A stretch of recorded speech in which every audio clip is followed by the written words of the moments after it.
Okay, we have reached our sweet number to start the session. So good afternoon, everybody. Good afternoon to our speakers. Thank you for taking time today to speak to us. I would like to first thank EFMD for organizing this series of webinars. This is the last one. This is the conclusion of all of the webinar we did. So thank you to the three of you. My name is Benjamin Stevenin. I'm CEO of Academ by Rima1, and I have the pleasure of co-sponsoring with EFMD this series. So good afternoon, Manuela. Good afternoon. Thank you for inviting me. Good afternoon, Chris. Pleasure. Good afternoon, Christina. Hello. And good afternoon, Claire. Hello. Thank you for the organization. So I would let each one of you introduce yourself to explain who you are, where you're coming from, and Manuela, alphabetically, you are the first one, so you're on. So Manuela Brusoni, I'm the director of accreditation at SDA Bocconi. I started many years ago with this, engagement within my school, and I'm also involved in teaching and researching regarding the public sector, public activities, and all the professional services for society. Thank you, Christina. Hi, my name is Christina Greene. I'm a Quality Management Division Director at TUM School of Management in Munich. I think you can see the icon here, Munich, Germany. And I've been with TUM School of Management from the start of their accreditation journey. We are now Triple Crown accredited since 2017. We started with AMBA, then EQUIS and ACSB followed. Before I was with Frankfurt School of Finance and Management, and also did there some accreditation work as well. Thank you, Christina. Claire? Hello, everyone. I'm pleased to be part of the webinar with Manuela and Christina. I was a quality and accreditation director in a triple accredited business school in France before, EM Lyon Business School. And then I created my own business 3 years ago to assist business schools and university in their quality approaches, and most of the time via accreditation processes. Well, thank you. So just to set the ground for everybody, we want the conversation to be as involved as possible, and so the participants to ask questions. There is the chat, there is a Q&A, so please feel free to ask us questions. This is a discussion with three highly experienced professionals, so this is not the law of accreditation. This is the view of three people and how they have managed the accreditation process in their institution or helping others do it. So let me ask you the first question. So always when you talk about accreditation, they're seen as a cost, you know, the cost of accreditation, the cost is there. So could you give us a few examples where they have been seen as value in your institution? Manuela? Yes. First of all, I would start with the history and the journey of accreditation just as a premise. So we decided to start in '97. It was a decision of the dean and the management board. So it was a strategic decision. And then I was involved in this journey as a project leader and for all the tasks dealing with accreditation. So it was how can I say, slow discover. And one of the key things, I think it is a sort of hidden value, but it's important to recognize, is that it's an opportunity to take stock in a systemic way of what your school does. We are not a small school. We have many constituencies, many lines of activity, a great portfolio of programs, pretty high number of faculty members. So it was the first real time to put everything together, to have a sort of helicopter view of everything. So to also realize our strengths, even though we were not aware of them, we could explicit them by means of the accreditation lenses. So I think it's not a specific example, but I think it was the first step in using the accreditation as a real improvement tool. And a sort of side effect was the fact that we are part of a great university, Bocconi University, that we call the Bocconi system. And then this was an opportunity to better define within the parent institution our role. We are dedicated to post-experience education. So we need a different way of managing the school, more agility. We must be in touch, continuously in touch with the evolution of the job market. So it was a way to better position both our, let's say, a profile, but also our way of managing the school, which was implicit, but once you make this explicit, it's clearer for all, and it's easier to, let's say, have different pace and different way of doing things without being too much linked, for example, to the Italian higher education system, which is a bit more, how can I say, bureaucratic.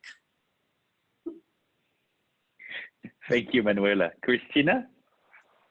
Yes, I couldn't agree more with Manuela, what she said. At TUM School of Management, we are also part of a big university. And I have to say the accreditations earned us freedom as well. As Manuela said, we were able to demonstrate that we need certain degree of freedom to not only follow the strategy of TUM, but also to have our own strategy and rethink our own strategy.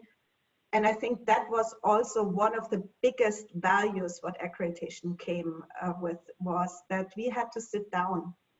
And as a public German university or, you know, faculty of business, it is not an easy task to bring all on the table with all the stakeholders and the university to agree that this is our mission, this is our strategy, and this is our vision. Where do you want to be, you know, go in the next 5, 10, 20 years? And then after we did that, that was such a great exercise, because from that point on, we were able to make decisions faster and clearer because we knew where the direction should be. I think that was our greatest value of accreditation. Thank you. Claire, as a vision for more standalone outside of universities? Well, actually, I've got the vision of my former institution and different schools I work with at the moment. But I would say actually that the main thing which is very important is probably breaking silos, because you need everybody on board when you work in any accreditation process. And it's not that easy to have everybody around the same table and working all together for the same destination, actually. So, I mean, that's both a challenge, and I think that accreditation encourages that kind of way of working, and it works all the time. And that's probably the first value I would mention. The second one would be probably more internally speaking. I think that you can see some new competency emerging from like unexpected people sometimes that are very motivated and energized by the project itself, because they find like being on the real project management that works, which is concrete and helps you you know, be better and improve yourself is quite motivating. And sometimes, you know, in your leadership team and as a manager, you can observe different kind of competency emerging. And I think that's interesting as well, to see that kind of system working during accreditations. I mean, during the preparation and just before. And the last point maybe would be that it helps people being more proactive and not only reactive to the problems. I think you need preparation, so you need to anticipate a bit more and not to only work in the rush, to avoid, you know, a big fatigue and exhausted people all the time. Thank you. A question from the audience, actually 2 questions from Francois, and I'll put them as one, and I'll see which one of you want to take the lead on it. But what do you reply to people who say that international accreditation are not necessary anymore? And in many countries, accreditation are not as valuable as international ranking. So this notion of, you know, accreditation to ranking. So it's more difficult to convince about the value. So this is the question. I can start with that one, even if... Please. Oh, okay. Well, first, between rankings and accreditations, like, well, my opinion is that rankings are much more like communication tools. You know, you have a methodology you have to stick to, and whereas accreditations are quality processes, quality tools, and, you know, accreditations are like guidelines, foundations you have to work on, and then this is your role as an institution to draw your own framework, to value your own identity, your mission, your value. So I think they are complementary, but not, you know, extreme. And I think it's just a way you communicate on your quality and the way you communicate on your identity. That's probably the way I would answer to that one. I can add to... Manuela, please. Yeah, I can add to Claire something like there are 2 different tools. They are complementary. I can agree, but also the let's say the pace of the tool is different. So accreditation is a continuous process, gives continuity to the evolution of the school, whereas you can have also jumps and discontinuity in rankings, which are not decided by your strategy, but they are a sort of outcome of a different competition. So you lead the accreditation development, whereas you are a bit, let's say, subject to the rankings. So you are not really able to influence the rankings, of course, whereas you are able to influence the quality of your institution and tell your quality by means of the accreditation. So there are 2 different perspectives. Thank you, Christina. Yeah, I would like to add that international accreditations for me are more like networks, and it's also that international accreditations, especially the 3 big ones, are driven by the members. And for me, it is important nowadays to be part of a network and to share best practices and you know, to come together and see that this is what we deliver is high quality, and to share that within the network. And I think that's important and necessary to advance our business schools around the world. Can I also add to Christina, can I jump in?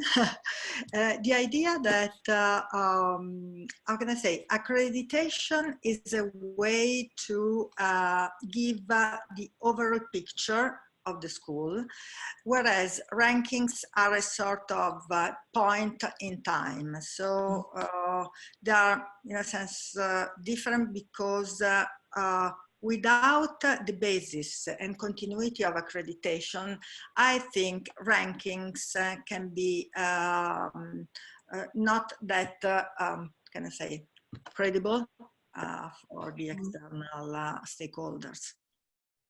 And that's why also most of the rankings now have accreditation as a stepping stone. Like if you look at the FT ranking, you need to be accredited by ACSB or EQUIS in order to be able to enter. So you have the link is there. So thank you for that. But we're talking about your institution. How do you convince your institution it is worth getting and maintaining this accreditation label? I can maybe start with that one. Please. I think there are actually two questions probably in that one. How do you convince? I think that quality cannot be only embodied by a unique person. I think, you know, it should be like broadcasted by, not broadcasted, but disseminated by everyone. And it's, you know, everyone's business and not only dedicated to just one person. And I think that it's important within the organization to have what I call quality ambassadors or quality partners or agents or whatever the name you give. But it's essential, you know, not to be the unique person to know about the standards, about the way things may be improved, and, you know, to have that these ambassadors, like in the faculty, in different services, it helped a lot. And I created like quality committees with these partners regularly, and it helped a lot to convince then your leadership team, because you're not the only person to be convinced of the great value of accreditations. And the other thing is that, you know, suggesting and implementing like concrete deliverable for each meeting helps people to keep motivating as well. So I think we are, it's not a story about just the quality team or the quality director or manager or whatever the title you have. I think it's everyone's business. I think that's important, and it's not a topic that needs to be on the agenda. I think we have to think of quality before the thing happens, before the potential gaps or dysfunctions appear. And that's probably the main problem we encounter in institutions. I mean, we tackle the problem as soon as they're here, but we are no longer proactive. And that's probably one issue today. Manuela, Christina? Yes, I was thinking about it because we are very young in the game, and we haven't had leadership change since our first accreditation. So convincing somebody, I don't think I have to do this. Maybe on the university level, a lot of people are struggling with the university to agree that you have to have all these accreditation, and of course they see the costs of accreditation, but also not in our case. TUM says we are trying to be, or we try to be excellent, and that also means that our faculty of business needs to show excellence and thrive through excellence, and therefore accreditation helps with setting the standards. And of course it was hard at the beginning. We were introducing processes because of accreditation, and the argument was always, oh, we have to do that because it's necessary for accreditation. But this has now changed because the value of those processes is now seen by the professors as well, and are now just our standard processes that we work on all the time. Thank you. Manuela? My experience is a bit different because, as I told you, it was a top-level decision. So there was a negotiation between among the management board, but once the decision was made, the idea was, how can we better exploit what we have to do and what we have to pay for. So once we have made the decision, let's try to take advantage in any possible way of ways of this procedure. And one of the idea was why accreditation is asking us to write or to do this and that and that. Why the policy? We already do things in a good way.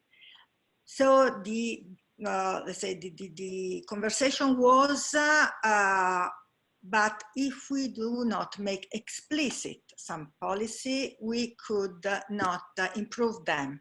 So the idea was basically a quality improvement idea. So to make everything, we need to have explicit in a clear way in order to have a better ground for discussion, not perceptions of people, but facts and figures.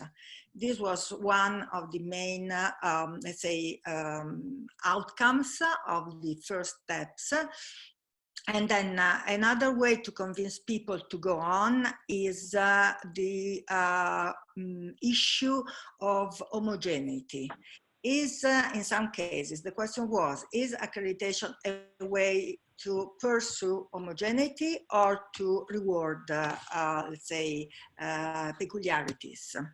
So this was precisely the idea we tried to start the process and imprint the process.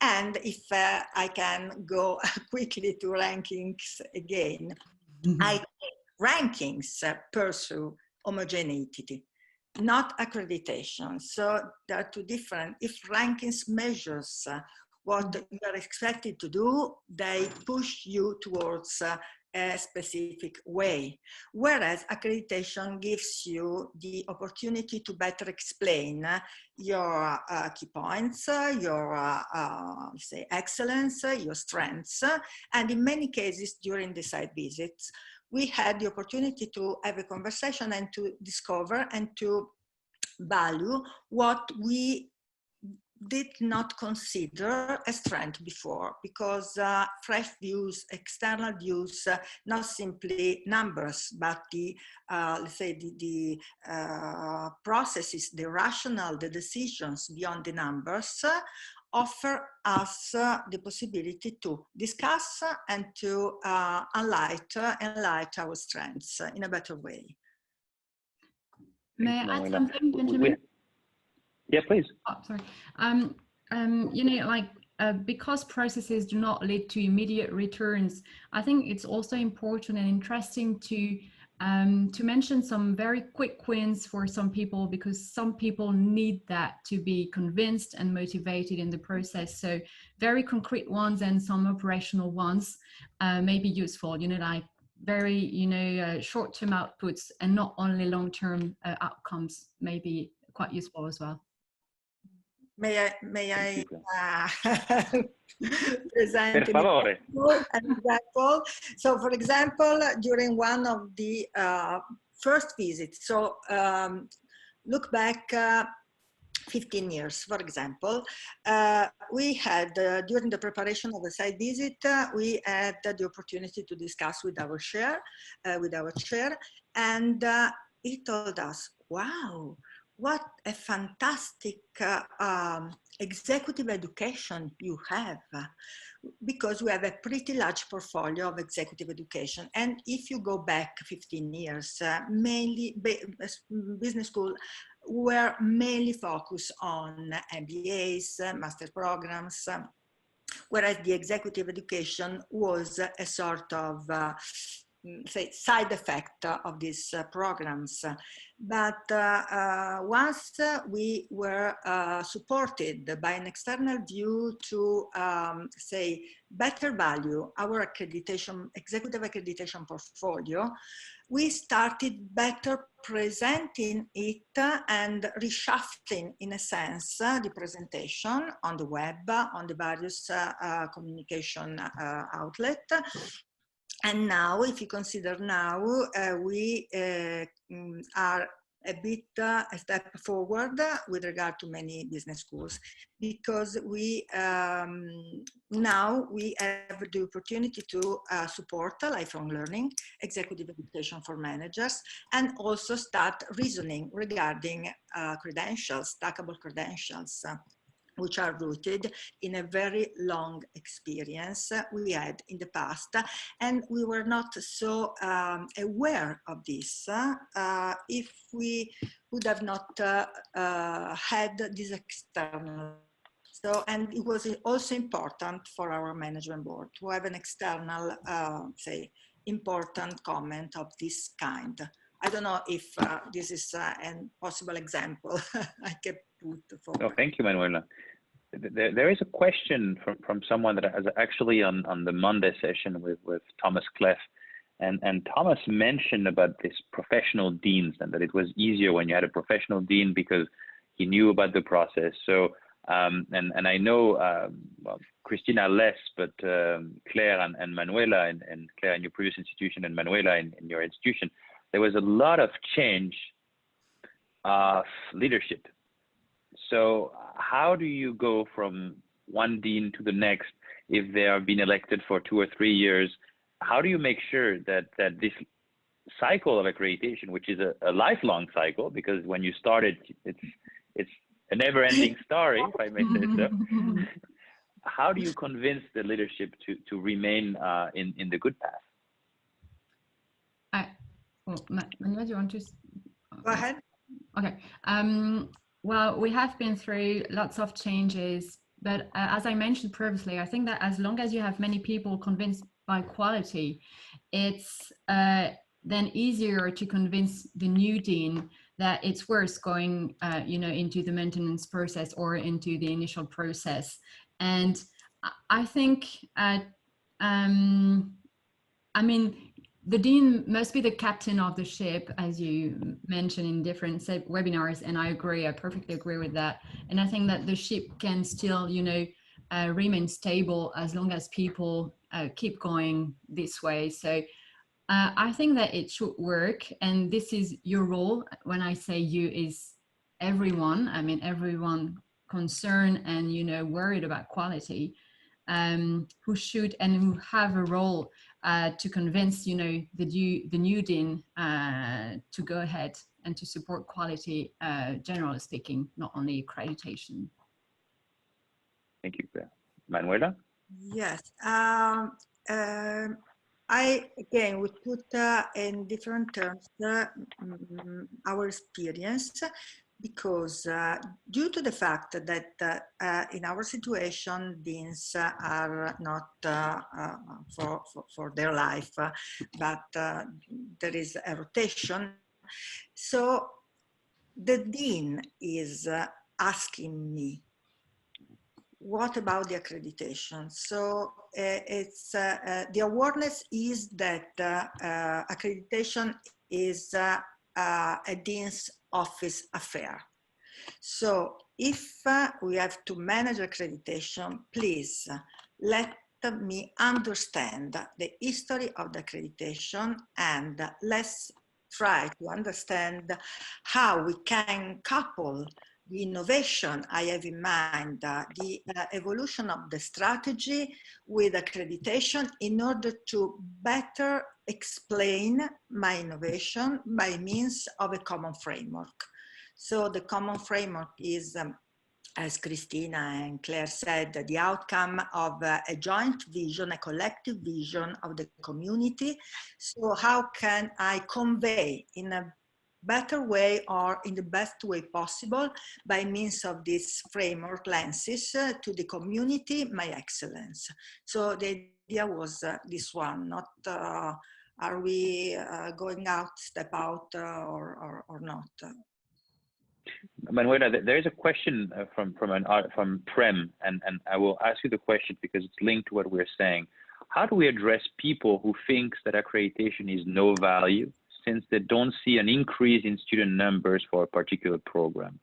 So, you know, you're going to use key points, you're going to use reporting, and you have been accredited and you have a new dean coming in place, and they say, look, we have done that and nothing has changed. We still have the same number of students. We don't have any value.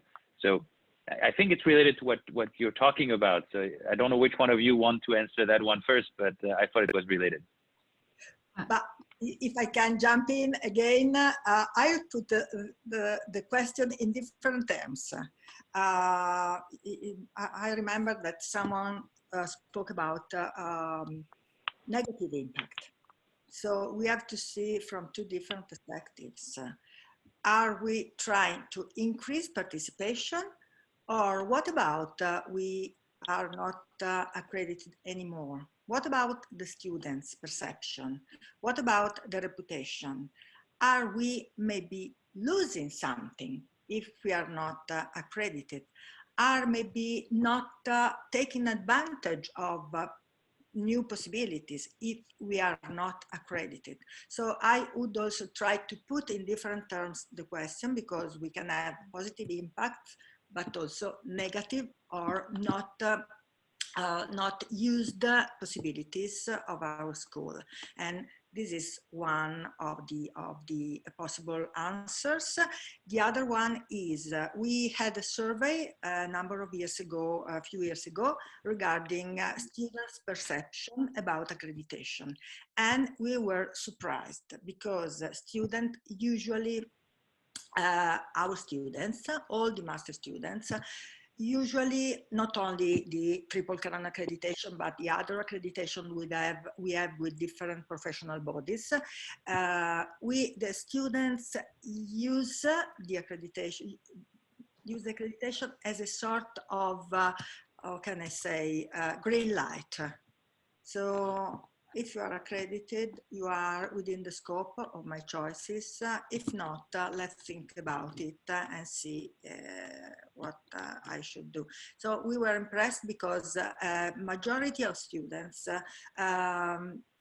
consider accreditation a sort of, as I told you, green light. So maybe if we are not accredited, we have a yellow or red light for students and participants. But I think, Christina, that was exactly when we prepared this webinar. This is actually something that you were mentioning about the quality of students, about the international approach. Like, could you share also on those aspects? Yes, I just wanted to say that maybe it's the program that doesn't attract more students. So it's maybe not up to date anymore. But as a public university, and in Germany, education is for free. Do we really need more students in our program? We thought about it, and we said we actually don't want to have that much more students, but we want to change the quality of the students. And I think we were able to attract higher quality to our programs, and also a diverse body. I mean, when we started our journey, we had, I think we were down at like 10-12% of international students. Now we are at 39% overall international students, and that really changed everything at our school, because their need is different than only German students, and we became so much more international, and that was a big change. We also grew in numbers of students, but not that much. In executive education, we have higher applicants, like our EMBAs and so on and so forth. But also they are also more focused on what they want. We don't have that many of those applicants anymore that just want to have a quick information and then they move away. I also want to point out, we are in a highly competitive environment in Munich. We had IE coming in, IESE coming in, and those business schools are setting up MBA programs here in Munich. If we would not be accredited, we would lose out 100%. And if we would start now, we would have lost already the game.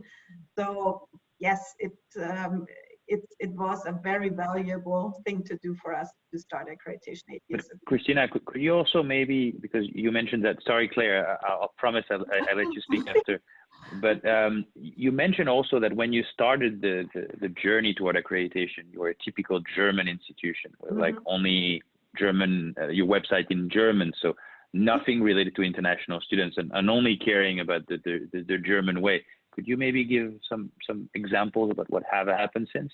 Yes, when we started, it was quite interesting. Our website was catering to our current students, giving information where they can find the examination room or their classroom, but it was not a marketing tool. And of course, all our programs were in German. Our program names were German in a way that even Germans had, were struggling to understand what the program should be about.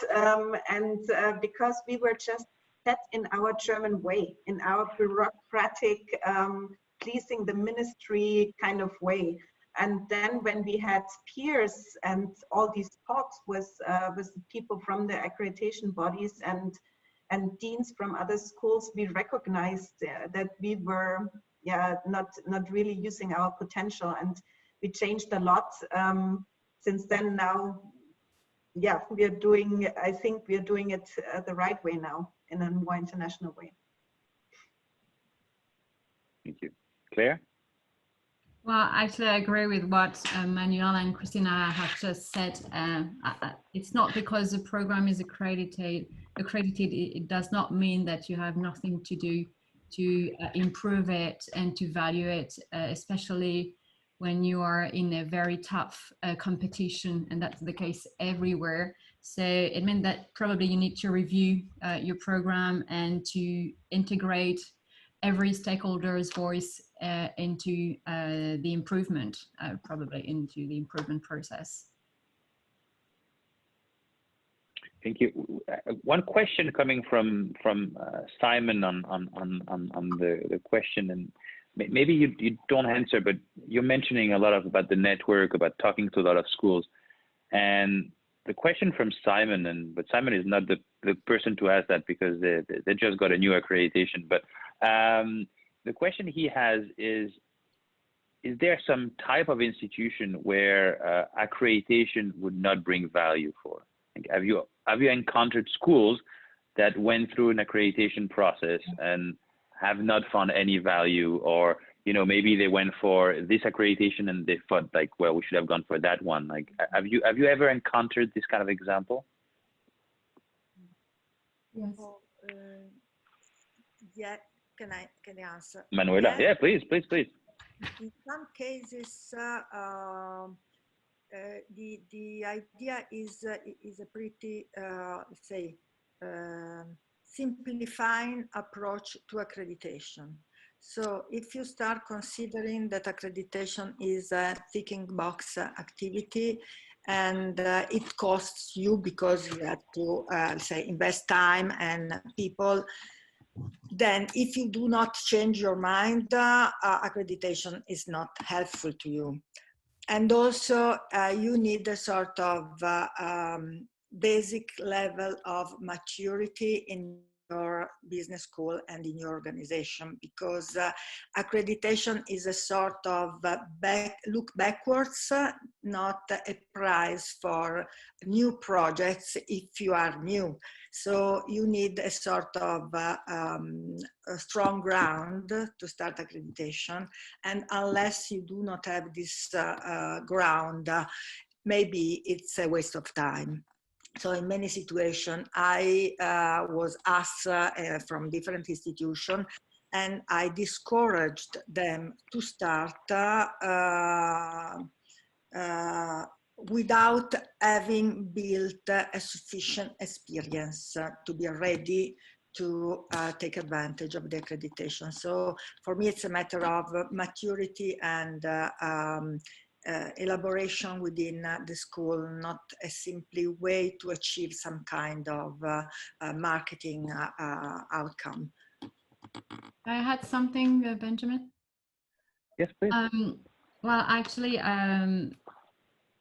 that's perfectly in line with what Manuela just said, but I strongly recommend to institutions, before entering a process or maintaining a process, whatever the process is to ask like 4 main questions, which are like, who are you, what are your values, what do you want to be like in 5 years, in 10 years? Why do you want to be there? And how do you want to be there? And how do you think you will be able to do that?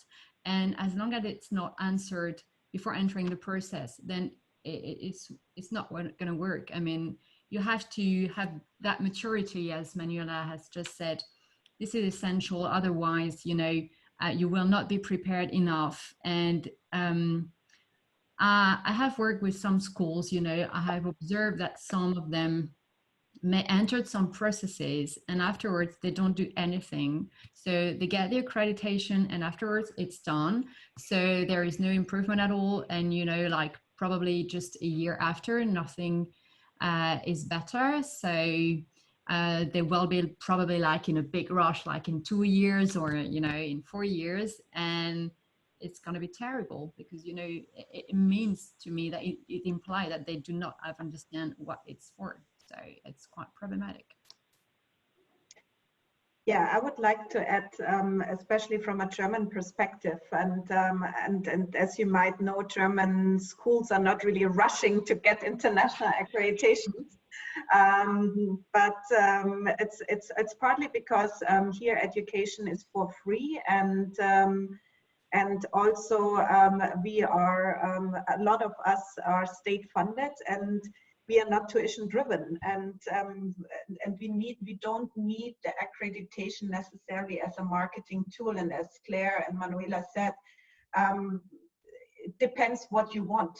If you want to go into executive education, if you want to become more internationally known, then it's a different story. But it's a hard process to go through accreditation. If you don't want to do this, don't do it. Then the costs will not, the value will not be there for you as a school. I think that accreditations are benefits rather than goals. You need to see them as a real, you know, real asset to your institution, not only as a short-term objective. Yeah, but how do you define which one is beneficial? Because I think that's also the problem is when a school is entering an accreditation process, they arrive, they see the standards of ACSB, of EQUIS, of EFMD accredited, or EPAS and AMBA and the rest. And which one, how can they figure out which one is the best one for them? This is my job.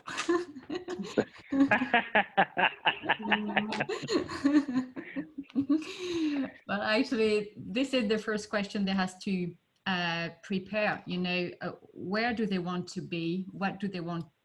Well, what do they want to do? I mean, with their own teams. It depends on which landscape they want to be visible, to be impactful as well, and what kind of processes, internally speaking, they want to implement, and for how long, and is it for a program only or for the whole institution? Because we are talking about quality, more generally speaking, and I think that it's about change management as well. I mean, it's a change in the organization, in behavior, in mentality. You know, quality is a mindset. So it's a change that needs to be implemented to people and not only to processes, I think. Thank you.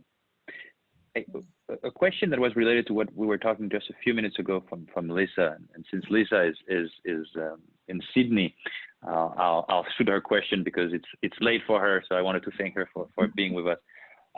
So Lisa belonged to a university. The management of the university at the moment is coming from the biological science. So what would you suggest in getting them on board for the long-term cost and long-term journey, especially now during this difficult time, especially when Central University holds a lot of control? I may want to chip in this one because that was exactly the situation we had. Our president of the university was not from biology, but actually from chemistry. And chemistry and being from a technical university, business was always just for them, yeah, it's nice to have, but we are very strong in engineering, and as also chemistry, because that's where we won our Nobel Prizes in, and so on and so forth. So he was not very convinced at the beginning that we should go for accreditation, but we really convinced him because of the possibilities in internationalization that we will get, especially in internationalization, because we became more internationally also at the university level. And we said we will be able to just get much better international connections also in research, and we are very research driven if we get these accreditations. And that was really our convincing arguments, the internationalization and the possibilities of upgrading our international relations convinced him. And I think that maybe because the dean comes from a biological background, has a biological background, it may be useful to reinforce, you know, the data-centric approach, probably, because sometimes it's quite hard to encourage people to have resources to manage data. And I think it's essential if you want your quality department not only to be asking for data all the time, but to become like data provider for all of those services. I think it may be quite useful. So maybe that may be an asset for that part. Yes, if I can add my idea, we are an economics and management university, so we do not have to deal with the different disciplines. But the idea to enter an international, let's say, networking and to have, say, more international partnerships based on this kind of selective process, it's being considered a strength of the accreditation. So we can actually manage our partnerships, selecting them with the filter of the accreditation. So it's a positive way to use accreditations. Thank you. We have some really challenging people, and Simon wants to be even more challenging now. So the question is, what about the value of multiple accreditation? Are the accreditations so different that they offer different value? Is there diminishing return? So 3 of you are working in Triple Crown schools. So you just explain us how to put the value of one accreditation. How do you do that for multiple accreditation, and how do you explain that to your university or to different people? I can start with that one. I think that well, as you have just said, each accreditation process is different and brings something different. I mean, ACSB has been key for us to implement assurance of learning very efficiently, internally speaking, and to make sure it was understood and shared by everyone within the school.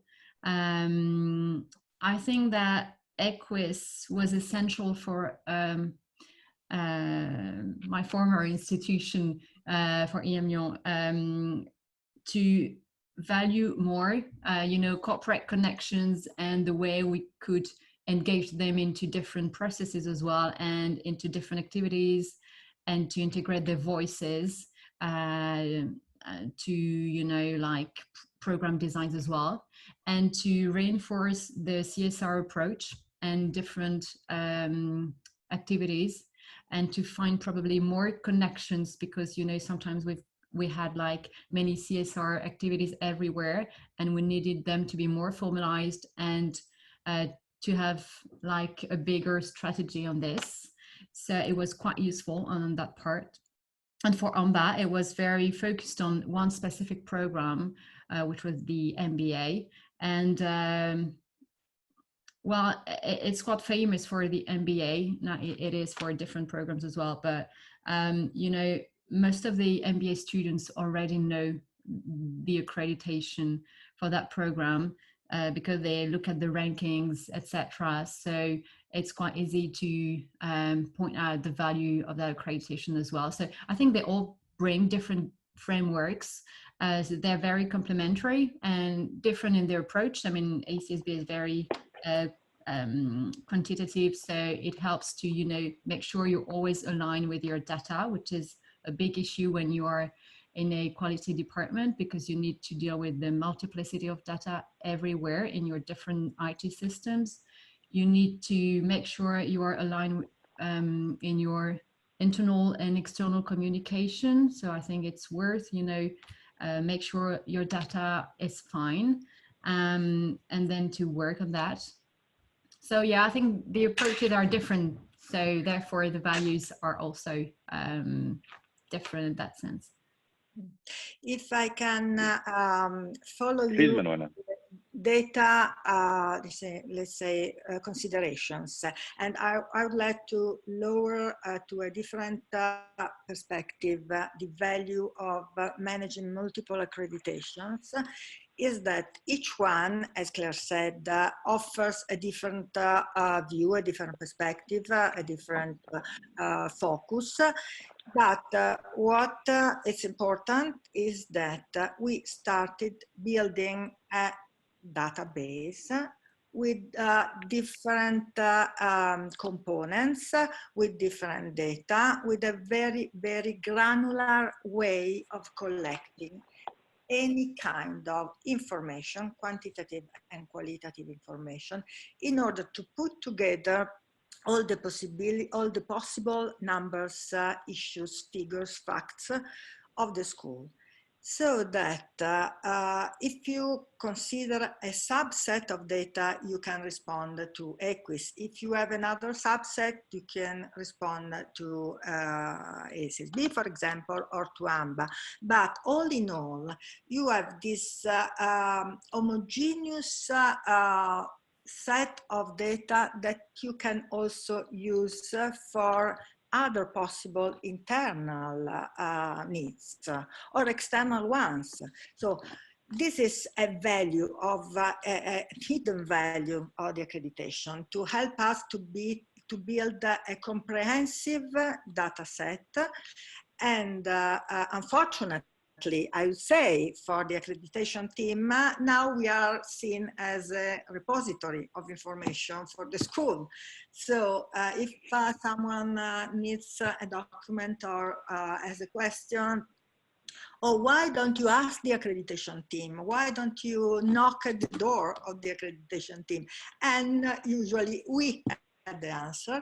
So the idea is that accreditation is the repository of the information regarding the school in an homogeneous, so let's say comparable way. So data are aggregated, you can aggregate data in any possible ways, but they are homogeneous. So you draw reliable information.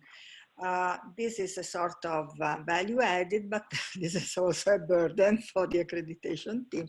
But in any case, we were able to build this because of the triple crown and because of the different perspective and different information they ask us. And also we can also, for example, can I make a very short example, collecting all the information regarding publication, intellectual contribution, not limited to a specific need for academic rewarding. We are also rewarding all the different types of intellectual production of faculty, because any kind of intellectual contribution can add value to the school. So it's a sort of a way to prize faculty for any kind of support and publication and visibility they give to the school. So this is a positive, how can I say, outcome from outside in. Thank you. Christina? Well, we were actually last time thinking, should we continue, for example, with our AMBA accreditation, because we now have the 2 institutional accreditation. Do we need to have now a program accreditation as well on top of it? But after we had the visit, we were convinced that actually it is good to have an input on specific on our valuable programs that we have here in executive MBAs. And the peers were so focused on those programs that it was great to receive the input. And I also have to say that, you know, some of the accreditations offer other things as well that you can sell. Like, for example, AMBA offers programs to students as well, or to alumni for AMBA accredited institutions that might be valuable. EQUIS brought us the internationalization and the focus on our strategy, and ACSB brought us a lot of, you know, the focus on our mission and what really fits to us, and a lot of processes that that we put in place that helps us now to assure the quality. The three of you, because I'm aware of time, spoke a lot about the value for the institution. Could you maybe give us some value that the accreditation had for you on your corporate partner, on your students, on your faculty? Because we were talking about the institution as a whole, but maybe could you give us some example about all of the different types of stakeholder that you have and how it impacted them? Yeah, if I can start. Well, maybe some of you know, right after our EQUIS accreditation in 2017, we were approached by a big foundation that were looking for a business school to start a campus in their home country, basically, in their home city. And what helped us here was, it's a big corporation as well, or the founder of the corporation, the Schwarz, who was the founder of Lidl. And what helped us is that we had everything ready. He asked us for a proposal. He asked us for a vision. He asked us what we can do there. And as Manuela said, we just had everything because we need to do that. We have to follow up on what we have, what we can do, and where we can go because of accreditation. And that really, really helps you on the corporate relationships, because you can really show them, here you are, and that's how we are. That's where we will be where we will try to be in the next 5 years, and you can be part of it, and that is really, really valuable. And by the way, we got the grant, and yeah, and now it's really released for us to have even more possibilities. I always say, when you have an accreditation, you always think, oh, now it's time to breathe. But then it's actually so many opportunities that you can follow up that there is actually then afterwards no time. Thank you. Claire, please. Yes, well, it's much more about value during the preparation of the on-site visit. I've seen, like, sometimes in schools where the alumni network is not so much developed or managed or, you know, dynamic. When you brief all the teams and make sure they will be all together before D-Day, I would say, students can have like privileged time with the alumni, and it's very precious because sometimes they've got very enriching exchanges together. And I have seen like projects created by some of them, just, you know, further to these types of exchanges. So I think it's quite valuable as well.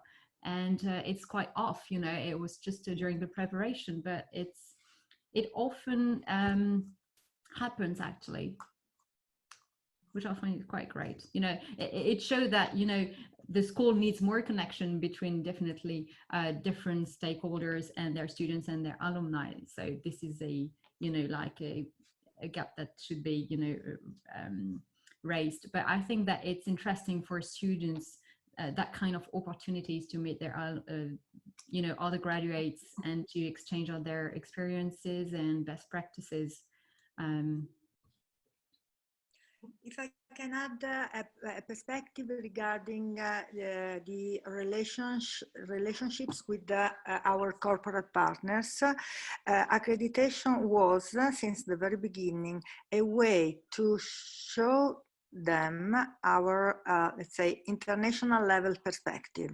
So we have big clients, big corporations working, they are Italian or international, working all over the world. So they see us as preferred partners also for their various settings in at the international level. So we are trusted partners, and they feel that we can drive them wherever they go with a robust international and open approach. So we are, let's say, their preferred partners for any part of the world they have to go.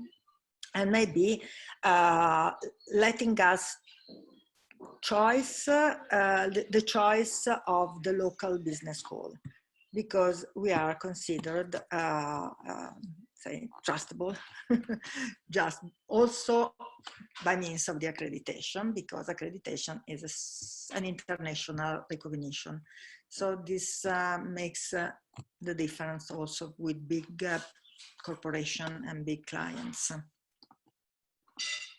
Well, ladies, thank you so much. We have cut our time, so I wanted to thank you for your time today. Thank you for this session. A special thanks to EFMD and Andrea and Greed that actually did all of the back work for this series of webinars. So thank you. Let's keep the discussion going. There is a lot of discussion on the LinkedIn group that was created by EFMD on the QA. So I hope the discussion continue, and good luck if you are out of lockdown, and good luck if the lockdown is continuing for a few weeks, Manuela. And well, keep safe, and talk to all of you really soon. Thank you so much. Thank you. Thank you. Bye-bye. Bye-bye. Angie, bye-bye.